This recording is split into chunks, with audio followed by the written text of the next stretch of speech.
Hey everybody, my name is Jory. Welcome to the Lego Titanic Project.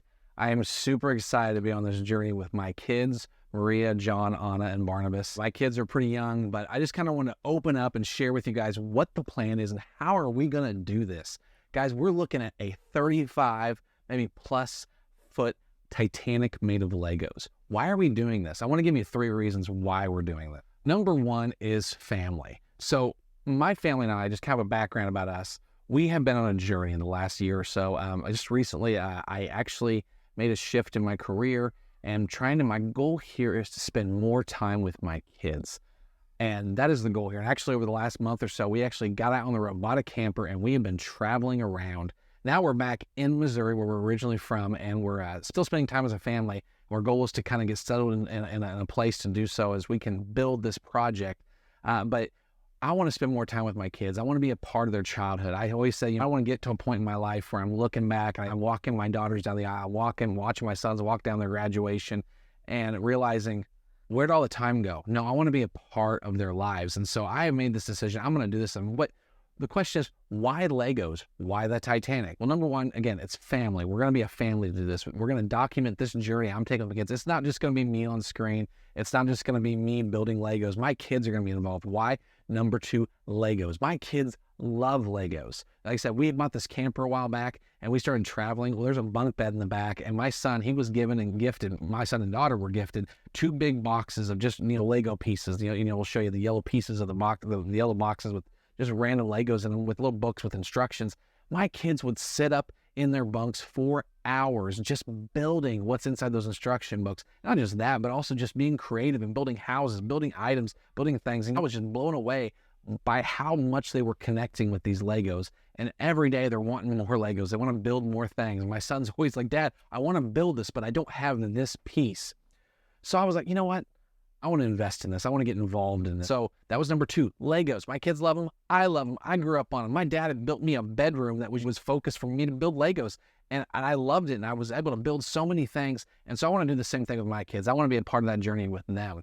And number 3 is the Titanic. Why the Titanic? Why build a Titanic? Well, first of all, I love the Titanic. I grew up, actually, the funny thing is the first movie I ever bought, actually, no, it wasn't. Sorry. The first movie that was ever gifted to me was a VHS of the Titanic movie with Leonardo DiCaprio and Kate Winslet. And I loved that movie, not just because of the story, but I loved that ship. It was such a cool ship. And I started to I was like 5th grade, 6th grade. I started to just get involved, research the Titanic. I wanted to know every part of the Titanic. Actually, I think there was a game back in the day that I used to play with the Titanic. You were like a detective. You were trying to research it, but you were running out of time because they were going to hit the iceberg and the ship was going to sink. But I love just exploring the grand staircase, Scotland Yard, the boiler rooms, the smokestacks, the deck, the captain's quarters, everything about the ship. I just loved it. And so it's just stuck with me all these years. So those are 3 things: family, Legos, and the Titanic. So we put all this together. We've decided, my kids are excited. I'm excited. We're going to go on this endeavor. We're nervous. We're excited. There's mixed emotions. We're going to do this. We're going to build a scale model. I don't know if that's the right term, scale model of the Titanic. We're going to build it. And as my calculations are correct, if they're correct, we're going to come out between 30 to 35 feet long. Now, guys, we're in the process of getting a location right now to be able to build this thing. At the moment, the parts we're building right now don't need a lot of space. But eventually, as we do this, it's going to get bigger and bigger and bigger and stuff. And so we're going to need the space. And we're going to have it, and we'll let you guys be a part of that part of the journey. So how are we going to do this? How is this going to happen? So first of all, like I said, going back to the Titanic, really sparked this idea was about a year ago. I don't even know how I found it, but there was access to the original blueprints of the Titanic. That's right. And guess what? A couple websites were selling these blueprints, and for £7, which I don't know what that is in American dollar, like $8.50 or something like that. And so I went ahead and purchased them and I got them, and they are phenomenal and they are very descriptive. Like, for example, check out this one with the profile. This is the whole side of the ship from the smokestacks down to the tank level. Shows every level, what the length is. We see the length overall of the ship. It says here that it was 882 feet 9 inches. So we look at all the way from the back, from the propellers, all the way to the front of the ship. And we're seeing like different levels. We're seeing, if you notice here at the bottom, there's this little measurement thing that's going to help us make this Titanic, and that is these little boxes here. They're a distance. And if you look back here, it gives you an example of what they are. So for example here, 36 inches spacing. So everything on this side of that line, of the O line, is 36-inch space. Okay, so that gives us a number to work with. This is great. Now, if you start going to the left of that, towards the back of the ship, you start to see that those spaces get smaller. We're going to have to take that into consideration as we build this thing. So that's the side of the ship. Not only do we have the side of the ship, but we have every deck level of this ship. This is the tank level, which is what we'll be starting with. We're going to start from the bottom of this, which is wise. You don't build a pyramid from the top stone, you build it from the bottom stone. So here we are. This is the tank level ship, and again, it goes along with those lines are still there just on this side as well, and that's what these little things here are, these little dashes. That's the same dashes that we saw on the profile pic. The other thing we're going to take into consideration, help us with our measurements, are the watertight bulkheads, and these were the walls that were able to be shut to keep water from going to the other side. We're going to use these kind of as our sections as we build the different parts of the Titanic, and so we're able to measure each side. And so we have all the way from, you start with the very beginning, A, B, and it goes all the way back to the back where it ends up P. And we're gonna finish this whole thing. So we'll start with the tank level, and we're gonna move up to the orlop level, which is the next level. And we open that up, check that out. Okay, so that's the next level up. Okay, and a lot of this middle section I've kind of decided is we're gonna put that kind of together. So this is the blueprint. That's what it looks like. And we'll get more into detail as we go along with this thing here. But just want to kind of share with you what we've got with us. Like, look at this, the boat deck level. It's so cool, the descriptions. Look at this. Check this out. Let me open this up for you guys. So we got the captain's quarters. Look at this. Let me zoom in here. This is this map is great. The files are great in this because you can see so well zooming in. So like, look here. We got the captain's sitting room. We got the navigation room. We got the wheelhouse. We got, look here, the chart room, the pilot, the captain's bedroom, the captain's lavatory, right? So we got all these things, right? And we got the distance, and we're able to use, see, remember, even here on the top deck, we've got that measurement that we saw in the profile. We're going to use that to measure. Now, another thing, so right there, so we got the design. So we got the Legos, right? We're not just going to build with Legos, okay? I kind of want to take it a step further because we've seen Titanics built of Legos. And maybe even seen some that have little details on the outside of the ship, but we're going to go inside the ship. The vision we have is we're going to build this thing in sections that can snap together. Now, the goal is we're going to have stability in that, and we're going to have to build it in a way that it doesn't fall apart as we snap them together and unsnap them. Because the goal is to be able to transport this after we've built it, right? But I also want people to be able to inside the Titanic and see each room, each dining room, each boiler room, each intricate piece. And so we're going to be able to take levels off of this thing and still be able to snap it together with axle and with pin and with snapping pieces. And we're going to be able to do this, right? So we're going to do that, right? So that's the goal, is we're not only going to build a Lego, we're going to be able to take it apart, open each level and see each level. And then the next thing I want to do is we're going to have this thing light up. I want to build this thing with the lights in it. So the lights will shine in each room, each lavatory, every captain's room, every deck. Lights light up, and you're able to separate these sections even and connect them, and the lights all hook up, right? That's the other thing. The third thing is we want to see this thing motorized. We want to see this thing move and do the things it's supposed to do, right? So we're going to, I don't know how exactly yet, but we're going to do it, and we hope for your help with this, guys, as you join us in this journey. It's not just about my family builds. We want to build a community around this project, and so we're going to build a motorized system where the propellers actually move. They actually spin, right? And they're hooked into the engine system. We're going to try to build this engine system around the scale of the Titanic that's designed, but also use Lego pieces and motors to make this thing move. Now, obviously, we probably won't stick this in water and try to make it float, but we want to be able to make that ability.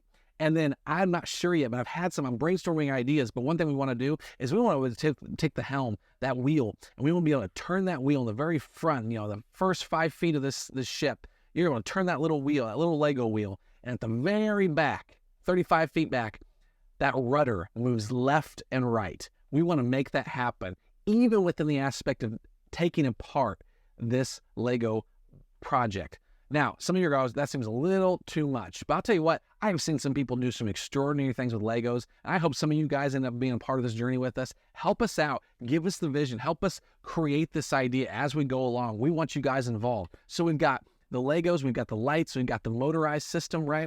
So we're going to also be able to separate it and then scale. So how do we go about with the scale? Well, going back to the blueprints and using some different things I've researched as we check out this guy, it's called Lego Figures and Scale Models. We decide we have to pick a number. We have to decide something that's going to work for this, that's going to make this scale work, right? So we decided to go off this guy's website, and we have this little model here of the Lego, right? The Lego shows us what the sizes are in millimeters of a Lego block, right? From its height, from its width, right? That's kind of what we're going off of right here. So we looked at a human being, and this guy went off 40 centimeters from both sides of the foot, right? And we looked at a minifigure, and what's down here, let me see if we can find him here. There he is. 1.6 centimeters is how wide that Lego figure is. So we decided that 1.6 centimeters is going to be the scale of this 40 centimeters, okay? So I've created this equation, and this is what we're going to be building this thing off of. So we have decided that 1 foot, okay, equals 1.28 blocks, okay? As in the going off the centimeters here, and I'm sorry if the centimeters don't really make sense to you, but so what we've got here is the width of a Lego block. Going back to this thing here, check this out. This Lego block, that's what I mean by the width of a Lego block, right? That is going to equal 0.65 of a foot, and the height of a Lego block is going to equal 0.78 feet, okay? And then if we look at like a plate height, which is a third of a Lego block, a plate height, that's going to equal about 0.26 of a foot, okay?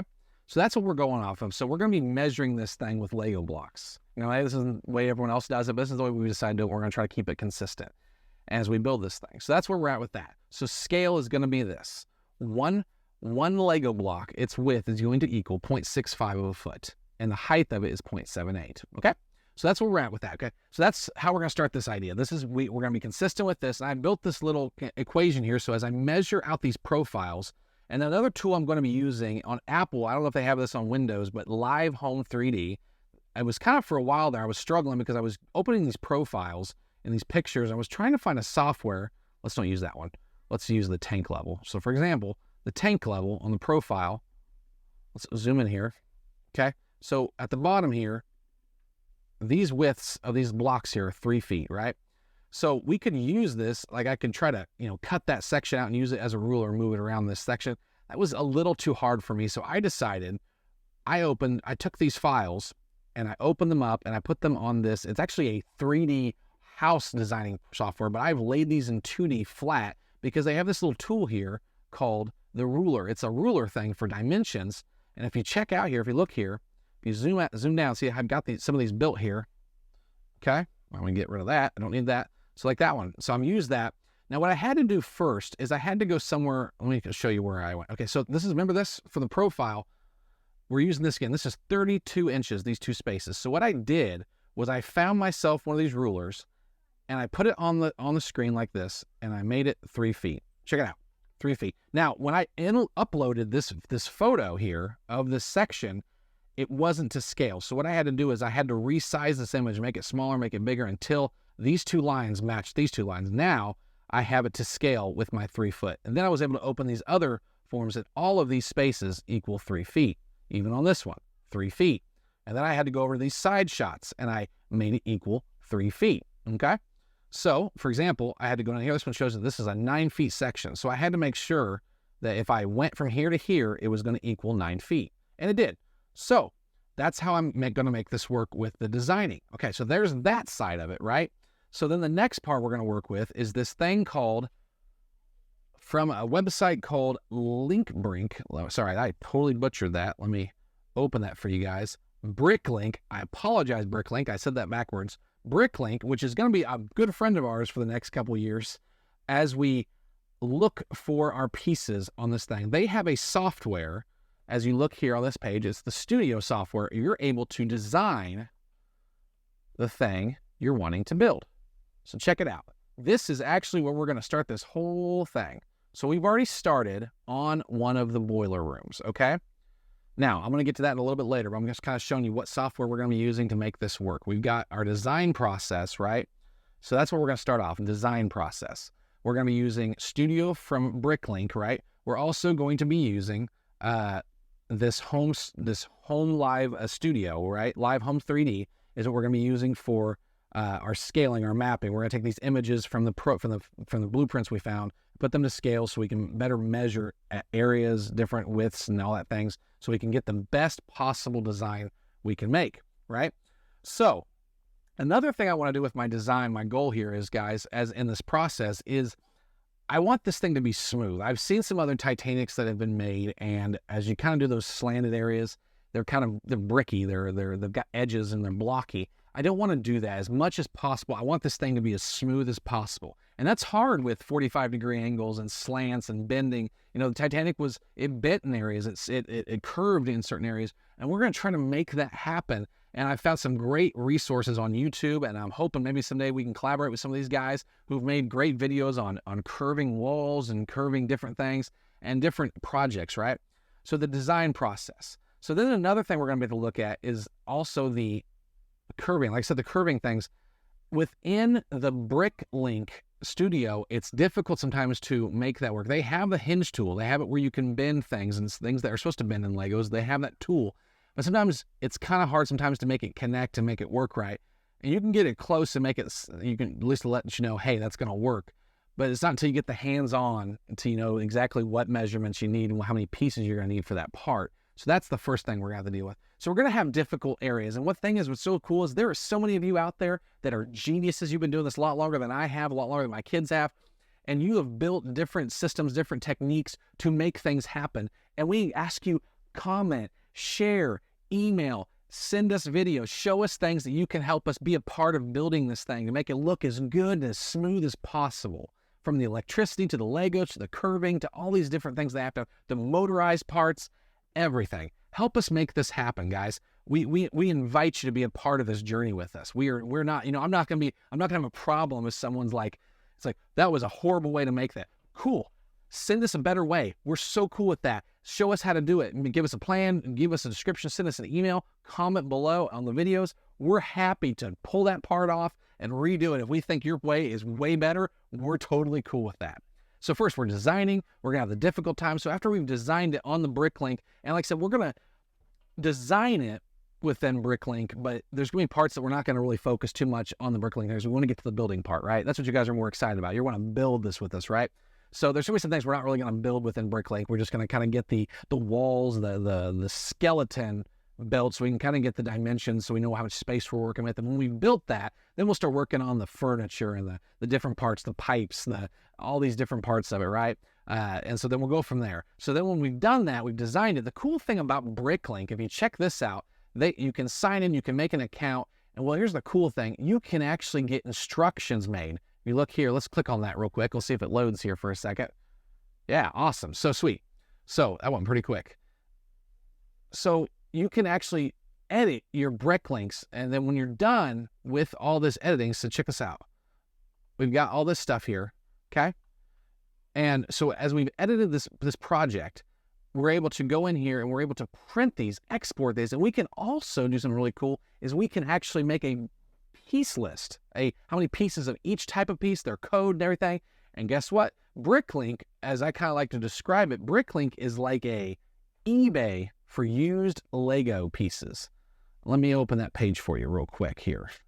So when you get that piece, every piece has a code to it. And if you don't, some of you guys are like, I know this story. That's cool. Some people don't. So I'm just gonna share that. So each piece, so if you look at this piece here, this brick 8x16, its code is 4204. Its piece number, its item number is 4204. So as we design this thing, it's gonna show us what we need for that part that we've designed, right? And how many we need of each piece. And so we can go into this BrickLink website, type in that piece, and if you look down here, there's a store, and people are selling the piece. This guy has 33 of these, and he's selling them per piece $1. And you can get them, some of them are a little more expensive, some of them you can get them for a penny each piece. Now, that's amazing. So we're gonna use that where, there's sometimes where they don't have them, we're gonna have to go into another area. And as I've noticed as we do this, we're gonna be buying, we're gonna be collecting. I encourage you guys, if you guys want to be part of this, not only in comments and stuff, but you want to see this thing built and you have the pieces we need, my goal is to have, in each time as we're building these things, we're going to have the price list in the Google Doc, the price list, the piece list in a Google Doc where you can go in and you're like, hey, I have those pieces. I would like to contribute. Hey, we'd love it. Don't have to, but we appreciate it. It gets the project going along quicker, right? So you can also donate pieces to this project. Just let us know. Send a comment. Say, hey, how do I get these to you? Let us know. I appreciate it. And then after we've designed, we got the pieces, we're going to build this thing and we're going to document this. My kids are going to be helping me build this thing. We're going to build it from the furniture all the way to the walls and the smokestacks, everything, right? And you guys can be a part of that. And you can watch us, you can be involved, comment. I hope to do some live streams with you guys. I want to interview some other guys and collaborate with some Lego guys who have some knowledge on some stuff that we need to build, talk with them. I also want to bring in the Titanic historical part of each part of these parts that we're building, get some museum people in here, get some professors, get some people talking with us on this. It's going to be exciting, guys. So we're talking about the history. And then, like I said, going again, comment, give advice, give your suggestions. You know, we may not always agree, but it's okay. But there's going to be times where I'm like, I'm totally lost on this part. Does anyone have an idea how we can build this part and make it fit into this space? And I hope some of you guys are like, yeah, this is going to work and this is going to look good. We are so open to that, so welcoming to that. We want this project to go beyond just me and my kids. We would love to make a community around this project. And hey, who knows, when we get this thing finished, maybe we can send it out to museums and you guys can maybe come see it and look at this thing and see what we've done together in this, guys. So yeah, so I'm really excited, guys. We're going to get started on this, guys. And so the first thing we're going to do is we have to choose a section, right? So before I get into the next video where we're going to start designing this area, I had to start with a starting point, right? Obviously, you start with a starting point, right? You don't start with an ending point, right? Obviously. So what am I going to start with? So I have decided to start right in the middle at the very lowest level. We're going to go with the tank level. So there's a couple levels to the Titanic, just to kind of give some background. So if you look at the profile picture again, let's open that up. Okay. This Titanic has quite a few levels to it. So there's the tank level, which is down here where the boilers are. And then there's this thing called the orlop level. If you can look here, actually here, the cool thing is here at the front here, we can see that. So we have the orlop level, right? Now, even though these say lower level, middle level, upper deck, they're actually by letters within our other blueprints, right? So we're going to start with the tank level, right? Now, we're also going to go off of, so we're going to divide it by levels, and we're also going to divide it for the most part until we get up to the higher decks. To start off with, we're going to start with these watertight bulkheads, right? These lines here. That's kind of the sections we're going to build. And I've decided to start right in the middle. So that's this thing here. We're going to go from H to J. We're going to build this section here, right? So that's what I've got right here. Let me get out of this page here. So we're going to build the boiler room on the tank level from H to J, okay? So if we look here, this is the cool, this software is so cool. If you guys don't have it, download it. It is so fun. I think Lego website also has a software. I'm not 100% sure. But yeah, but Bricklink has a pretty sweet, I really like their software. But here we are, we're building that section. You can look here on our section. So let me open the other tool we're using. So we've got here the Home Live, okay? And so let me zoom out here. So this is the section we're building. I'm going to separate this because the reason, I'll show you why I have that there as well. But this is the tank level right here. Okay. So you got, see if you see there's the H, there's the J, right? So that's the front to back. Now we have to do the sides, right? And that's the sides, right? So we got a bunch of rulers here. If you can see, I've already got rulers set up. Kind of helps me get where I'm going. We got 5 boilers in this room, and they also have size. Well, what size are these boilers? Well, we can measure them, but it also says right here on this side view, it says 15 feet 9 inches by 20 inches, by 20 feet, sorry.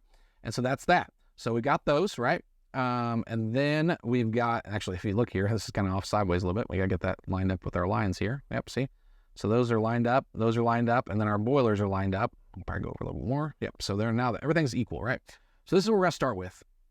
We got all these measurements. We've got cold rooms. We got the boilers. We got the watertight door renew. Also, the cool thing is these watertight doors, what were they? Some of you guys are like, what are that? Well, on the Titanic, when the ship would get hit with, have caused damage and water was just spilling, they were able to hit this button, and you see it in the movie, actually. You see these doors start shutting, right? Well, that's what these little watertight doors are right here, right? And they're mechanized, and we're going to be able to, I want to do that too. I want to mechanically do it where you can hit a switch, and it'll make all these doors shut inside this project. I believe it can be done. I believe some of you guys have the knowledge to help us do that, right? So we got that. So we've got all that built. So that's how we're going to do it. So this is where I'm at right now, guys, on that. And this is for another video, guys, when we start to design this. But this is where we're at on that ship. And I think you guys can, I don't know if I can do a cool little, let me zoom out here. Okay. If you look at that, I'll put a side shot here for this one. Okay. I don't know if you can see it very well. but this is what we're dealing with. Yeah. So we got the 5 boilers, we got the walls, we got the ash malice pumps, we haven't built the watertight door yet, but we're gonna build this. Now, the thing that's really tricky about this level is because of the boilers, the boiler system actually goes all the way up to the smokestacks. So what's tricky about this part is, like I said, we're going to build this in sections and levels. So we couldn't just do the tank level. We were also going to have to add the orlop level, which is this level here. Because this actual section, the room itself actually goes higher than just one deck. And so we wanted to start here because eventually the rest of the ship, after we get past the tank level, all the ships start kind of doing their own levels, just their sections. And so we'll get that. So as we build the bottom of the ship, and then we'll start building up. So that's where we're at, guys, and we're excited. So the next video is going to be showing us, the designing process and probably the building process of this section. And I'm going to show you guys how we purchase these things, kind of my strategies on how to find pieces, because the cool thing is, as you build the instructions on Bricklink Studio, it's cool because they can automatically find you all these pieces, right? But sometimes they just find them all in one store, and sometimes the prices can be a little expensive, and so the bill can get really high. But if you take the time and you research different stores, some guy, may be selling this piece for 10 cents a piece. This guy may be selling for a penny. And so if you take the time, you can save a ton of money doing this, right? So that's the goal. So right now we've kind of started building. I'm going to finish the walls on this section here on this boiler room. And we're going to get it up past the orlop deck. And I'll just kind of show you what kind of, how you guys work. What's that Willy Wonka stick we got going on here? Well, this is what I'm using to kind of be a key. Remember how I use the bricks as my feet and stuff to kind of explain? So like I said, I can go back to my little calculator and say, well, if it says, well, that deck is 10 feet. Well, if I type in 10 here, it tells me how many bricks I'm going to need to do that. I've got the equation in. So I've got 12 full bricks on going by height, right? Well, there's still about 0.82 of a brick. Well, if I look here, 0.26 of a foot, right? So 0.32, so about a third of the, well, obviously a third of the brick is about 32 centimeters. So I'm just kind of rounding up on these 82s. If it's 82, I'm kind of saying, well, it's about 2 plates. But I always try to make it work with, when I'm laying on its side, if this makes sense. When I lay it on its side, I kind of make it follow the grid. Whatever the next closest block line is. What I mean by that, let me show you. So like, for example, let me just give an example here. Yeah, here we go. My little other Willy Wonka stick here. So let's say we need to measure from about there, right? I'm just kind of giving you guys my madness. Maybe you guys have some ideas like, wow, there's a way better way to do this. That's cool. Totally fine with that. So like, check us out. Let's say we're going to be measuring, there's a wall from this line. There's a wall within our design that's 7 feet or 10 feet. Sorry, let's say 10 feet. So according to my Excel document, I need 12 blocks from that line. So 1, 2, 3, 4, 5, 6, 7, 8, 9, 10, 11, 12. Okay. But there's also about 2 more plates. Well, about 2 plates is about right here. So I'm just going to go with that line there. So this is going to be our final spot for that, for whatever the measurement is, right? So I'm just kind of moving a little bit. Things aren't going to be to the point. They're going to be very close though. So we can keep this thing, because if we get off too much, by the time we get this project down, this thing's got to look funky. But we want to try to keep everything as consistent as possible. But that's the measuring tool we're using. If you guys are like, wow, that's a weird way to do it, I understand. I'm a little new at this, but I have to keep it consistent. Like I said, if you have any other ideas, we'd love to hear them. But like I said, what's this tall one? This is my levels. And the reason I have to do this now is because down the road, when I start doing, like right now, this ship is going to go all the way up to the bottom to the top of this purple here. That's how tall this section is going to be. Now, eventually, we'll be building things on the orlop level that will only be the purple height, just as long as that is, right? And as we go up, so we got G deck, we got F deck, we got E deck. This just kind of keeps us consistent as we go through this project. And so these are just things that kind of helps me as I'm designing. But eventually, we'll get, after I get this section done, it'll be about, this red's going to go up to this spot here. And from there, we'll probably start buying the pieces for that after we kind of get the design down. And we'll share with you guys that, like I said, the design process. We'll go into the boiler section. We'll kind of show you the sections. And then we'll also go into our buying list, how we're purchasing the stuff. And then we're going to do our kids are going to build it. We're going to build this section. And then after we've built the kind of the skeleton of this section, Then we'll go into some images and say, so I've already got some images set up for us. If I go to downloads here, check this out. So we got some different images of the boiler room, and I'm just trying to get some ideas as we look at these. Okay, this is, the boiler had some of these things on it, had some chains, had some pulleys, had some wheels. There's some ladders in this section. So eventually we'll add all that stuff to it, right? And like I said, there'll be sometimes, man, there may be a better way to do this. We're gonna have those little videos that you guys can help us build that little piece, that little furniture, that little tool, that little mechanical thing that they're using there. And let's get on this journey together. Guys, it's going to be a great time. Subscribe, hit the notification bell so you can be a part of this and be a part of the whole journey. Get involved, give us emails, give us comments, share if you know someone else who's got a brain for this, likes this stuff, who wants to see this, who loves the Titanic, who loves Legos. It's for all you guys. We love for you guys to be a part. And like I said, click on the next video as we get involved. As there's a video pops up, we'll get involved and we do more. And we'll see you in the next video.